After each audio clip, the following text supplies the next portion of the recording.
टाकळी तालुका मिरज येथे श्री महालक्ष्मी देवीच्या यात्रेनिमित्त विविध धार्मिक व सांस्कृतिक कार्यक्रमांचे आयोजन करण्यात आले आहे।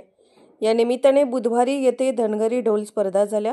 राष्ट्रवादी काँग्रेस पक्षाचे मिरज विधानसभा क्षेत्र प्रमुख महादेवदादा दबडे यांच्या हस्ते या स्पर्धेचे उद्घाटन करण्यात आले।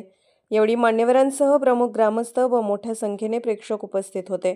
येथे झालेल्या धनगरी ढोल वादन स्पर्धेचे प्रथम बक्षीस 10,000 रुपये रोख रक्कम व ढाल असे होते। सदरचे बक्षीस हे महादेवदादा दबडे युथ फाउंडेशन यांच्याकडून देण्यात आले।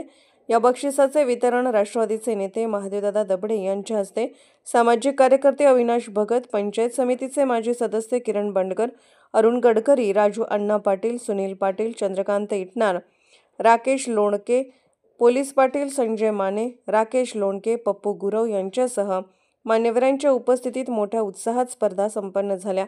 येथील श्री महालक्ष्मी देवीच्या यात्रेनिमित्त बुधवार ते शुक्रवार दिनांक 15 ऑगस्ट रोजी पर्यंत विविध कार्यक्रमांचे आयोजन करण्यात आले। धनगरी ढोल वादन स्पर्धेवेळी टाकळी व पंचक्रोशीतून शेकडोंच्या संख्येने ग्रामस्थ उपस्थित होते।